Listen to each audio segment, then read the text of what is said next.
శ్రీ గురుభ్యో నమః. 4వ నెంబర్ 4వ తేదీన జన్మించిన వారు లేదా 13వ తేదీన జన్మించిన వారు, 22వ తేదీన జన్మించిన వారు, అలాగే 31వ తేదీన జన్మించిన వారు, ఈ నలుగురికి కూడా లక్కీ నెంబర్ 4 అవుతూ ఉండగా, ఈ 4 సంఖ్య రాహుకి ప్రతీకగా చెప్తుంది సంఖ్యాశాస్త్రం. మరి రాహువు అనంగానే చాలా మంది భయపడతారు, అమ్మో రాహువు అంటారు. ఏమి భయపడవలసినటువంటి అవసరమే లేదండి. అన్ని నంబర్లు కూడా చాలా చాలా మంచివే, అన్ని గ్రహాలు కూడా చాలా చాలా మంచివే.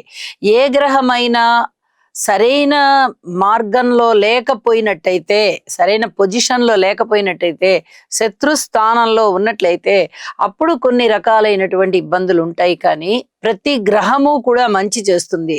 రాహు గ్రహం గురించి చెప్పుకోవాలంటే ముఖ్యంగా వైద్య విద్య, మానసికమైనటువంటి దృఢత్వాన్ని కలగజేయడము, మొండితనాన్ని కలగజేయడము, అనుకున్న పనులు అనుకున్నట్టుగా సాధించడానికి చక్కటి ప్రణాళికలు వేసుకోవడము, అలాగే మినుములకి ప్రతీకగా ఉండడము, గోమేధికాన్ని ధరించడం ఇష్టంగా ఉండడము, అలాగే ఆత్మహత్యల్ని ప్రేరేపించడంలో ఈ రాహు దిట్టగా ఉంటారు. ఏవైనా ప్రేమతత్వాన్ని వికటింపజేయడంలో కూడా ఈయన ప్రత్యేక శ్రద్ధ తీసుకుంటారు. అయితే ఇదే రాహువు చాలా బాగున్నట్టయితే చాలా అద్భుతమైన స్థితికి వెళ్తారు. పెద్ద పెద్ద ఫ్యాక్టరీస్ యజమానులు ఈ రాహు గ్రహ ప్రభావంలో పుట్టిన వారు అవుతారు. చాలా అద్భుతమైనటువంటి ఫలితాలు ఉంటాయండి. రాహు మంచి ఉచ్చలో ఉన్నా గాని, వృషభ రాశిలో లేదా రాహు అనుకూలమైనటువంటి గ్రహాలతో కలిసి ఉన్నప్పుడు గాని చాలా అద్భుతమైనటువంటి ఫలితాలు ఉంటాయి. మరి వీరి సహజమైన నేచర్ ఏమిటి? ఇప్పుడు మనం చెప్పుకుంటున్నట్టుగా దైవభక్తిని కూడా తగ్గించి వీళ్ళు నాస్తికులు అనేటట్టుగా ఉంటుంది. అలాగే పెద్దలంటే వినయ విధేయతలు ఉండవు. శని గారి యొక్క స్థితి సంచారాలు ఎలా ఉంటాయో ఇంచుమించుగా రాహువు యొక్క స్థితి సంచారాలు కూడా అలాగే ఉంటాయి.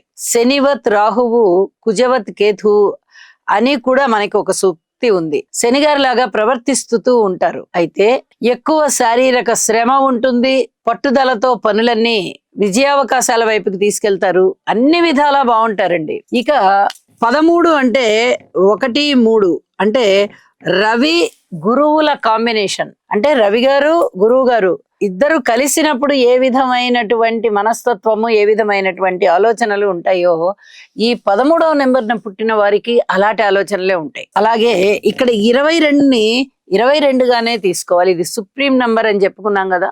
ఈ నంబర్ ని 2+2 4గా కలపకూడదు. దాన్ని 22 అంటే అది ఒక ప్రత్యేకమైన నంబర్ అన్నమాట. అలాగే 31 అంటే ఇక్కడ గురువు ప్లస్ రవి. ఇక్కడ కూడా మంచి అడ్మినిస్ట్రేషన్ కెపాసిటీ పెరగడము, దైవభక్తి పెరగడము, క్రమశిక్షణతో కూడి ఉండడము, ఉద్యోగంలో అధికమైనటువంటి బాధ్యతలు మీద పడి వాటిని సక్రమంగా నిర్వర్తించి మంచి పేరు తెచ్చుకోవడము, అలాగే విద్యార్థులు చాలా చక్కగా చదువుకుంటారు, ఒక మంచి జ్ఞానాన్ని సముపార్జించుకుంటారు. ఇవన్నీ కూడా చాలా చాలా ఆనందించదగ్గ విషయాలే అవుతూ ఉన్నాయి మీకు. వీటితో పాటుగా రాహు గారి ప్రభావం కూడా ఉంటుంది. ఇది చెప్పదగినటువంటి సూచన. మరి 2026వ సంవత్సరం ఎలా ఉంటుందంటే రవి రాహుల కాంబినేషన్కి వెళ్ళిపోయింది. ఇక్కడ ఇదంతా కలిపితే మనకి 1 వస్తుంది. రాహు గారి యొక్క ప్రభావం 4 అవుతోంది. 1వ ప్రభావము ప్లస్ 4వ ప్రభావము పుడుతోంది. ఈ రవి రాహుల యొక్క ప్రభావం కాబట్టి అంత పూర్తిగా అనుకూలంగా ఉండబోవడం లేదు. చాలా ఓర్పు కలిగి ఉండాలి, వాహనాల వల్ల చాలా జాగ్రత్తలు కలిగి ఉండాలి, శరీరం మీద చాలా శ్రద్ధ తీసుకోవాలి, అలాగే ఆరోగ్యం పట్ల ఏమాత్రమూ అశ్రద్ధ చేయవద్దు. పిరికితనం ఎక్కువగా మనసులో మెదులుతూ ఉంటుంది.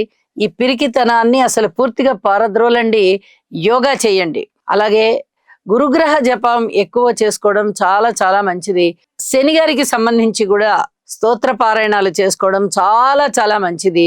అలాగే రాహుకి అధినేత అయినటువంటి దుర్గమ్మ వారిని స్మరించడం ద్వారా ఈ సంవత్సరము ఏ ఇబ్బందులు వీరికి ఉండబోవు అని చెప్పి తెలియజేస్తున్నాను.